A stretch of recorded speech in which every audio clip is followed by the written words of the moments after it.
So, I mean, I'm definitely a big advocate of events. Even with real estate agents that I meet with, I try to encourage them to do some type of events for their past clients. To me, you always want to give back to those that have given you business over the years. So I think that's very important.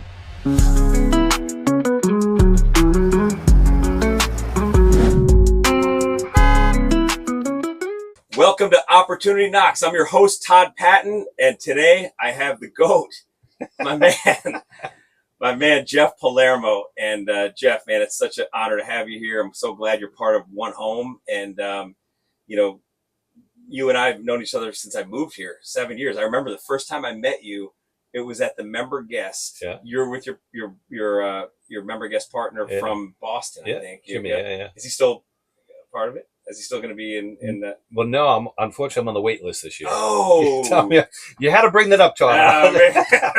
We got to fix that, man. I got to send this to Tom or something. But yeah, that's how I first met you, and you and I hit it off right away. Oh, yeah. And I'm so glad to have you as part of the team. But I'd love to hear your story, man. I know you're Boston. If you guys can't pick up on it, you're going to hear him talking a little bit. But tell us how you got into the mortgage business and what you do before that. Sure. I'd love to hear your story. So I've been in the mortgage business now 21 years. Prior to that, I actually started in 1996 a company called Nightlife Express. And it was a VIP card that you and the guests would purchase from us. And it got you into 110 nightclubs and bars all over Boston. You didn't have to wait in line. You didn't have to pay the cover charge for both of you. Is this like the North End, the downtown, all over Boston? All over Boston, yeah. But we did other things too. Like you got discounts for like paintball, for health clubs, some other stuff. But our main focus was the nightclub industry. So you didn't wait in line. You didn't pay a cover charge. So some of the clubs back then, this is going back 25 years, were a $15 cover charge. So you and your guests both got in for free. This saved you $30, and you didn't have to wait in line to get into that club. So it's pretty awesome. Cool. Yeah. So you went to the club owners and did you restaurants too or not? Not many. I mean, a little bit of discounts, like comedy shows, some different things like that. It was really about focusing on the nightclubs. So I'd go to the nightclub owners. You were connected. You still have some of those contacts there? Not as much. I've got. It's been really 20 years since I've been in the mortgage business, or 21 years now, and so I kind of got away from that business. As I was getting older, and it's like, you're gonna have a family. I don't want to be in the nightclubs promoting all that kind of good stuff. But in my mid-20s, it was a lot of fun. We had over the time, I did for about 6 years, we had over 10,000 members.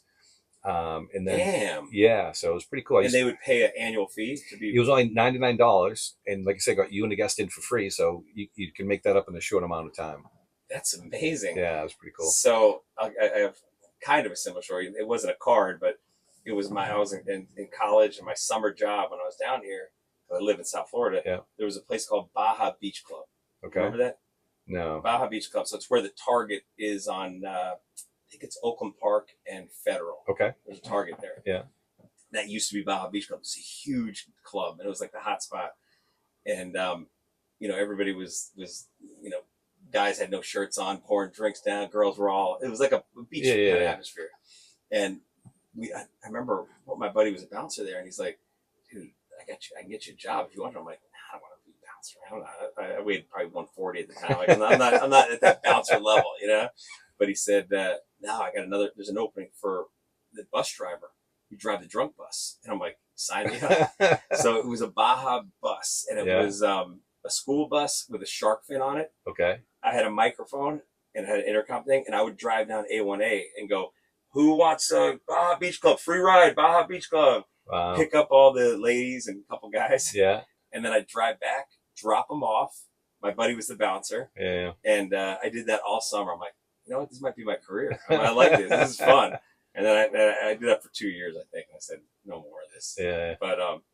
But so you transitioned now from that business. How'd you get into mortgage? So what happened was I actually was buying a house, and then my loan officer at the time, I just started, talking about it because it seemed interesting what he was doing.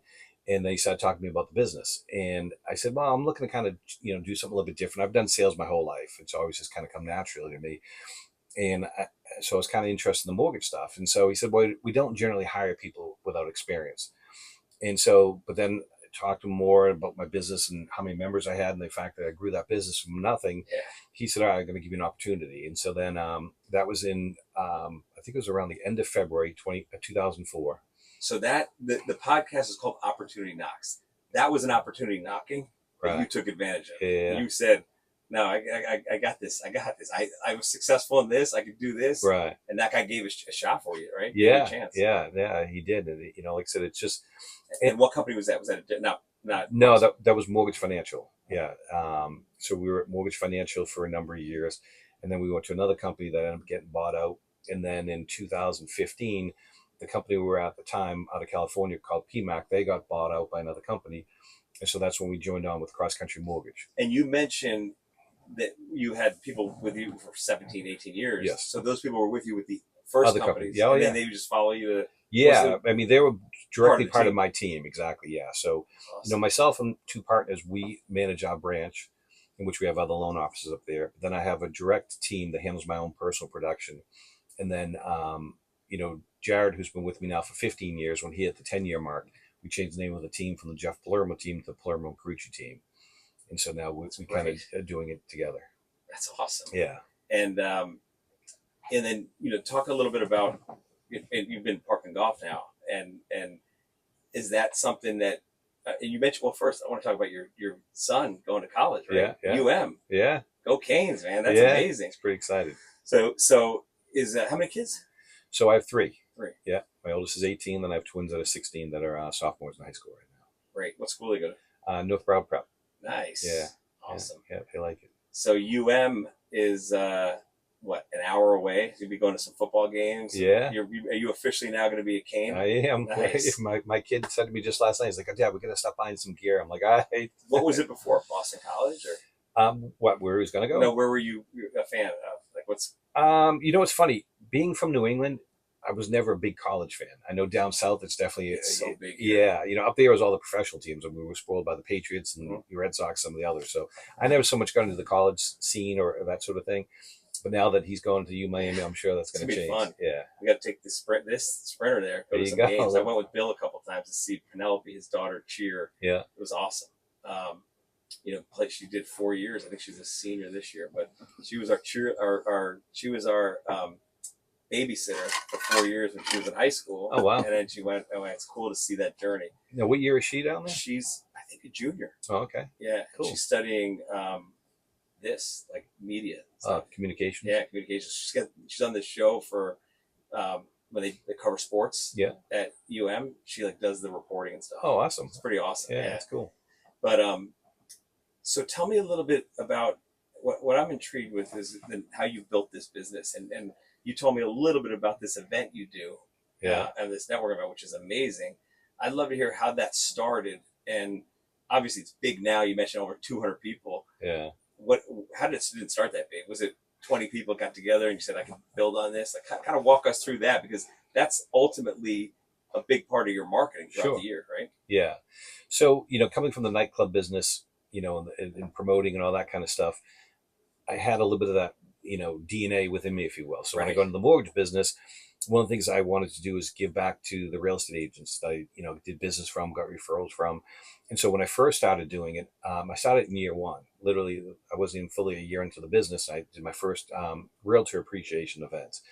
And I think the first year we had about 55, 60 real estate agents that were there, had a live band, a casino company, similar to what I'm doing now, just to expand a little bit over the years.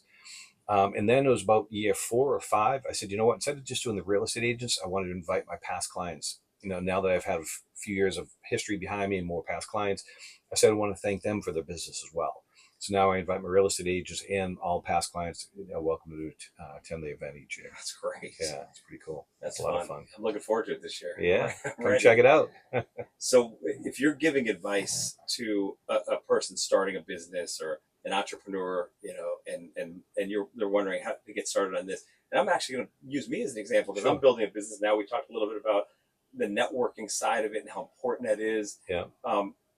What are some of the things you focus on or look at when you're building that network or building it? Is it, how long these people have been in business? Just a connection that you get with people? Is it credentials? Like, how do you build a team?